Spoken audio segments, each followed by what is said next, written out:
So hello everyone and welcome back to Life School, and here we are having the third course content of our technical design series, that is the designing of RC aircrafts. Now in this session we'll be talking about basically what are the aerofoils, how to analyze them, and how to select an appropriate aerofoil for your aircraft. So let's begin with the course.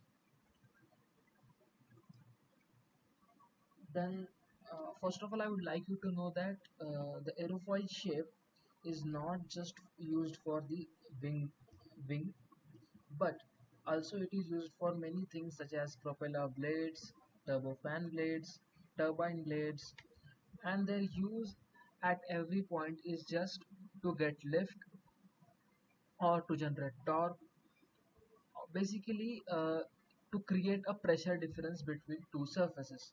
So what happens when an aerofoil flies, that is that when the air is passing from below, it passes with a low velocity, while the air which is passing from the above surface passes with a faster velocity. So due to its faster velocity, it generates low pressure on the upper side, while it generates high pressure on the lower side. So it generates a lift as well. Secondly, due to obstruction of this aerofoil to the flow, it generates drag as well. So there can be no aerofoil without lift and drag. There will be always some drag over that, and we'll overcome it by giving the thrust. So that's how actually the aerofoil shape generates the lift. Then secondly, now we'll talk about the aerofoil nomenclature. So what we have over here is a aerofoil with some of the things you can see over here. Now, now the line joining the frontmost part of the aerofoil and the last part of the aerofoil is called the chord line, which you can see in the red color. This is the chord line. So the line joining the frontmost part and the last part is the chord line. The second line comes into the picture is the camber line. The camber line is a line joined by the midpoints of the two surfaces. So let's suppose the upper surface and lower surfaces, their midpoint is this. Let me use a higher marker. So let's suppose this is a point over here and this is a point over here. Now the midpoint of these two will be here. Then again we plot this point and its midpoint is over here. So a locus of joining all these midpoints of the two surfaces is known as the camber line. Now if a aerofoil is symmetric, then the chord line and the camber line both coincide. So a symmetric airfoil we also call as a zero camber aerofoil. Now you can see the again the actual definition of angle of attack is over here. That is the angle made by the chord line with the direction of wind is known as the angle of attack. So the angle made by the chord line with the direction of flow of air is known as angle of attack. Now next to that, what we will see is the what is the significance of the camber line. What is like why we provide camber to the aerofoils.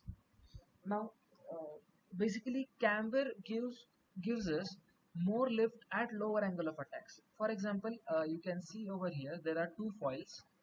One is a symmetrical foil and one is a cambered foil. Now at zero angle of attack, this foil has no lift because the air passing with over the foil is having the same velocity at above and lower surface, like this. The air passing on the above surface as well as from the lower surface is passing with the same velocity. That's why no pressure difference will be generated, which leads to no lift. But if we are using a cambered foil, then the lower surface have a low velocity while the upper surface has higher velocity, which generates a pressure difference from above to upper side. That's why we generate lift even at zero angle of attack. So this is the use of cambered foils. So more of the camber, the pressure difference generated will be more, and more the lift will be produced. When we analyze several foils, I'll show you the difference so that you can understand. So, but there is one more thing about the cambered foils, that at the extent of uh, generating lift, they also experience more drag as compared to symmetrical foils or semi-symmetric foils. So it is preferred to use a semi-symmetric foil over a cambered foil, because they can also act as a cambered foil, but the thing is, uh, they'll experience a lesser drag as compared to cambered foils. So I hope you have understood the aerofoil nomenclature and types of aerofoils. Now we will move forward to the foil analysis. And for the analysis purpose, we are using the XFLR5 software, which is a VLM based software. VLM is a method of finite element analysis, which is vertical lattice method. Then this software is pretty easy to handle, and as well as comes at a lower expense, like it consumes only around 60 MBs of your PC. So it's a very low size of software, and but it is a very helpful software. So let's get to XFLR 5 and start our work. So here we have the opened the XFLR 5, and now we'll be analyzing several foils. To analyze the foils, first we have to import their DAT files. Then we have to do some pre-procedure in order to analyze the files, and after that we'll initialize the analysis. Now to import the files, I have a file database with me, so I am importing my files from there.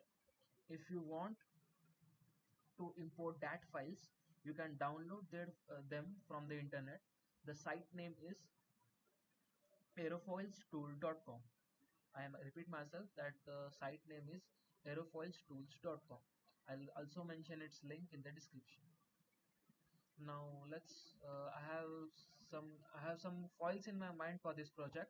Because of my experience I can tell, but if you want, we need to select a foil which will be having a CL max value around 1.5.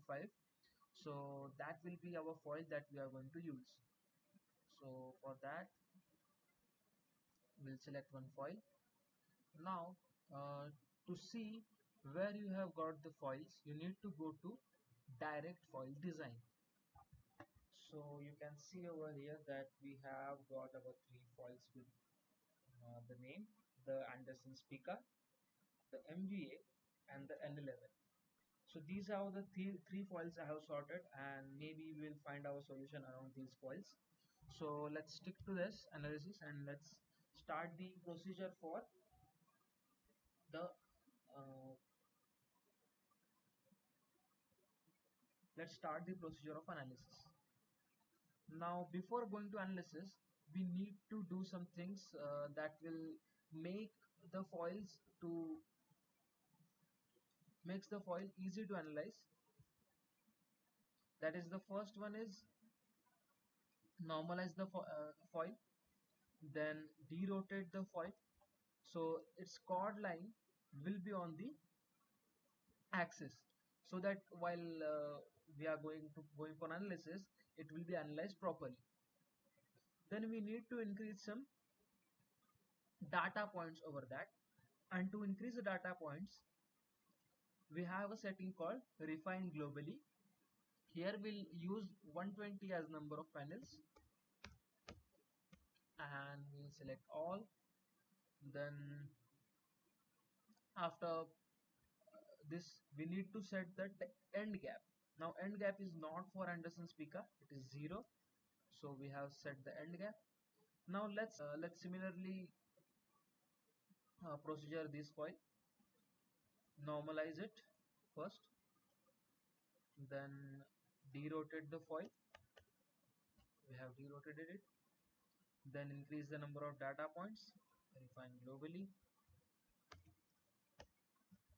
Then set the gap. Now you can see over here there is a gap at the tail end. So by this procedure we can fix it and we can join these ends. I'll show you this. So there was a gap over here first, but after that procedure we have came over that. Again normalize the foil for n11, derotate the foil, then increase the number of data points,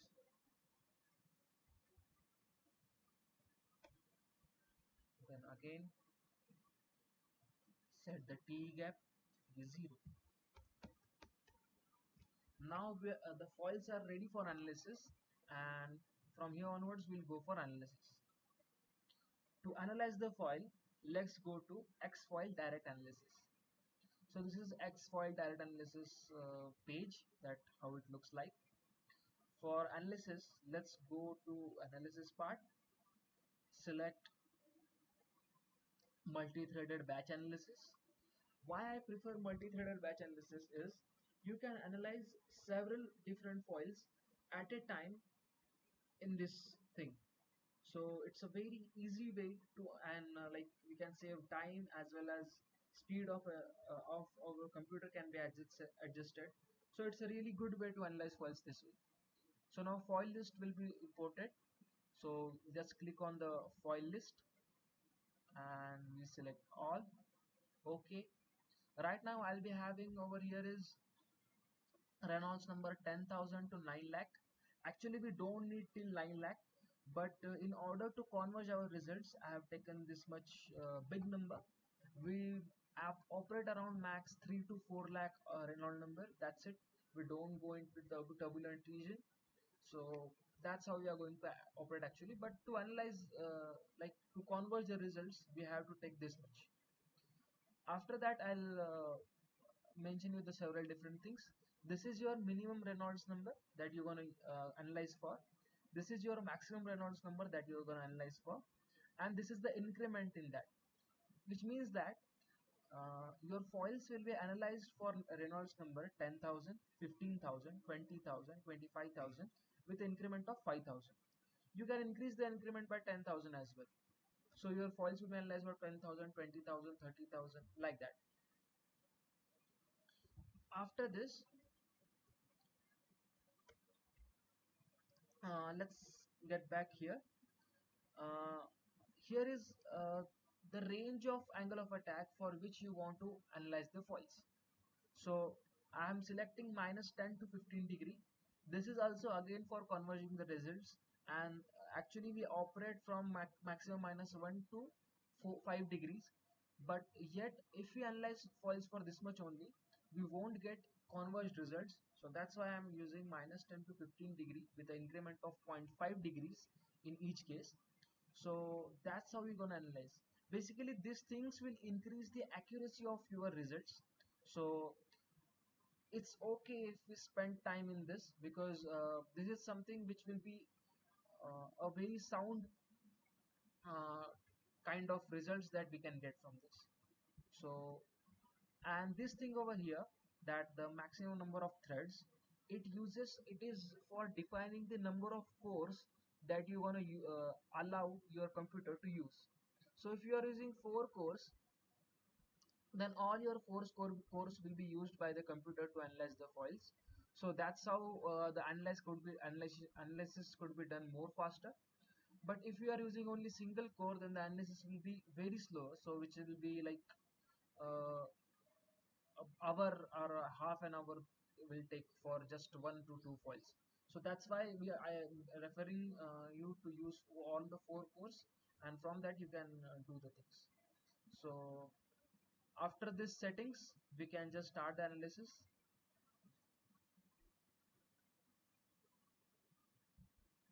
Now the analysis has started.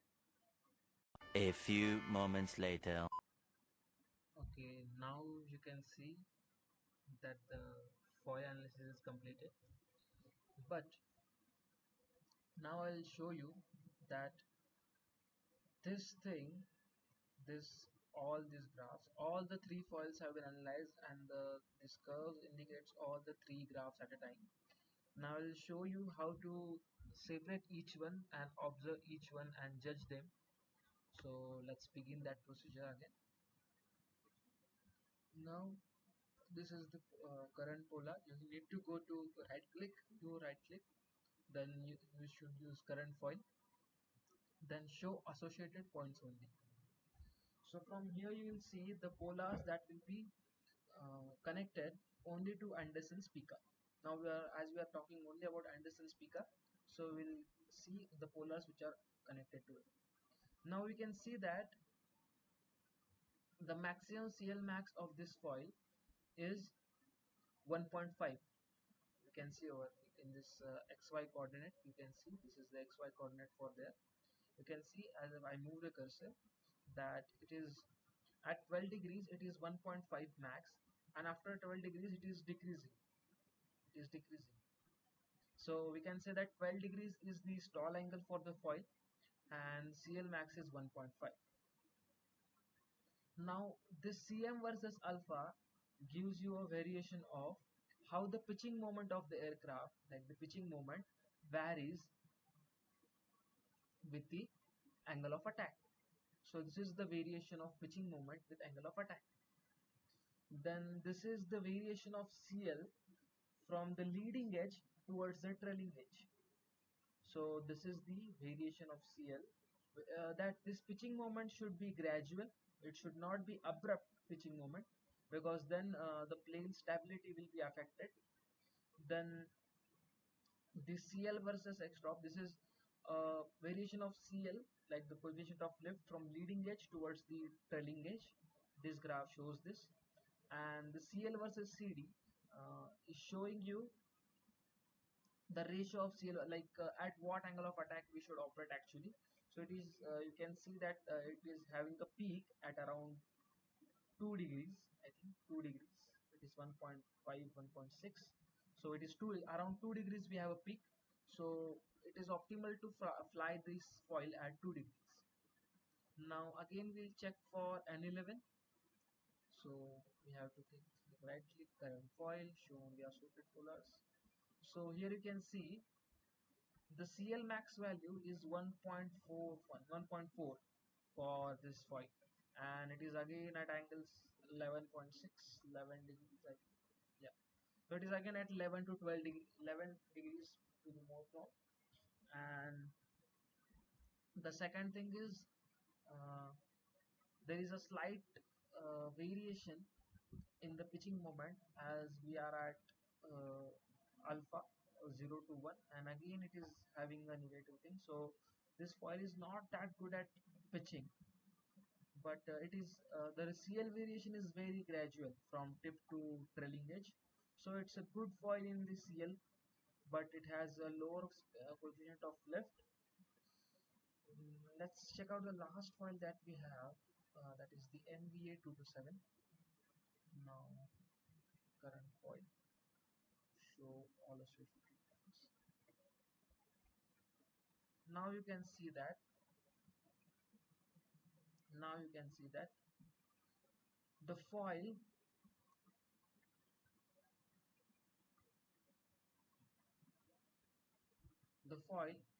is having a very good CL coefficient of bliss, that is around 1.8, which is very good at 11 degree angle of attack. So CL max value is totally good with this foil. Then again the variation of coefficient of lift is also good. It's though it is seems like gradual, but it's quite cool with we can go with this thing. But you can see the CM coefficient, that coefficient of pitching moment is too large for this foil, like as compared to other foils. Like if we see for Anderson's Pika, the values are here are around 1 point minus 1.8. Okay, and if we see for Anderson's Pika current foil, it's 0.07, and for that foil we have seen at 5 degrees it was 0.89 for this foil, but at 5 degrees for for MVA, we'll be having a coefficient of pitching moment to be even greater than, see, um, 1.9, even greater than 1.9. So we can conclude that as it is a more cambered foil, that's why it is generating more lift and also have a good gradual drop of CL. But it will be sure that the moment arm required for that flight, will be much bigger. So this is how we conclude that if the pitching moment coefficient is more, then the moment arm required for balancing the flight they also more. So your plane in length will be increased. And if you have a constraint on that your plane should not have length greater than that, then it will be a very critical design step in order to select the foil. So these all things gonna matter if when you are designing. So if CM coefficient is much larger, then we'll be having more momentum. If CM coefficient is smaller, then our plane is smaller. That because we don't need much uh, tail distance from the wing in order to balance the pitching moment. Are you getting me? So that's how we're gonna decide that which foil we're gonna select. As in our problem statement, we have no constraint over the tail distance, that is the the pitching moment is can be balanced by a bigger tail as well, as we have now no constraint over the length of the plane, only just we have constraint over the span of the wing. So that's why we can select this foil because it is giving satisfactory results in our other cases. That's about the foil analysis and the other stuff. I hope you have understood. If you haven't, do let me know in the comment section and I'll clear your doubts. Thank you.